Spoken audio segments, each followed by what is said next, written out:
Sara Moore and Roger Williamson's garden started with a hillside slope and its retaining wall. To soften its stark enclosure and magnify a small area, Sara arranged beds for perennials and herbs within living borders. In the grassy area, woolly thyme edges the wall. From their patio, she and Roger can watch what unfolds.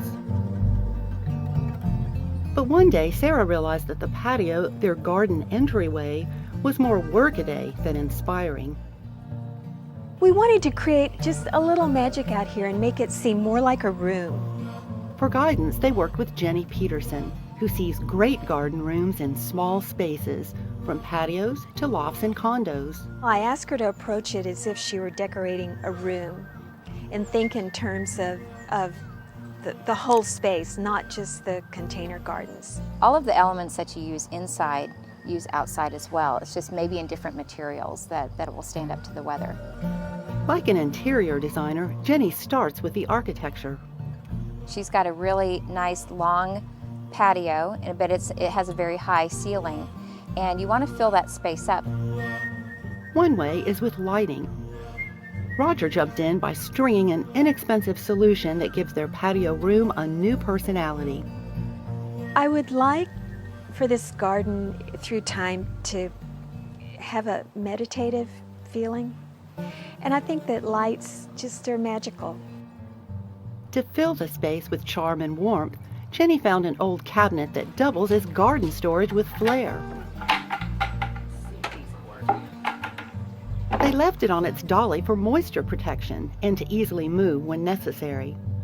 To anchor the space with interior-style warmth, Jenny found weatherproof rugs that look like the real thing, without their worries outdoors. We found these that are polypropylene, so they're very impressed that I remembered that word, but they're actually woven strips of plastic, and they're reversible.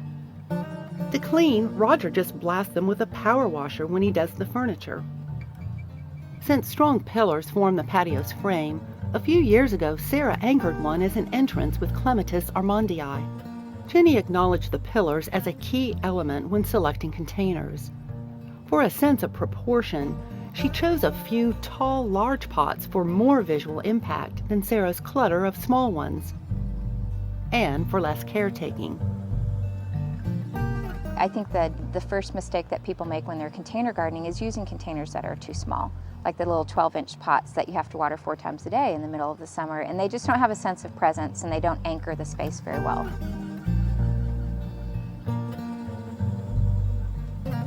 Most importantly, there were certain colors I wanted. I wanted a real saturated color palette. Jenny went after chocolatey reds along with deep orange and red hues that make it Sara and Roger's room. Then she promoted the foliar warmth with contrasting intensities in other hues.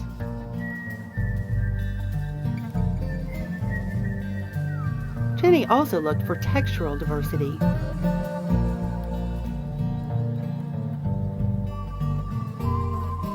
We were working with somewhat of a monochromatic color palette, so it's very important to add a lot of texture in the plantings so that it's not boring.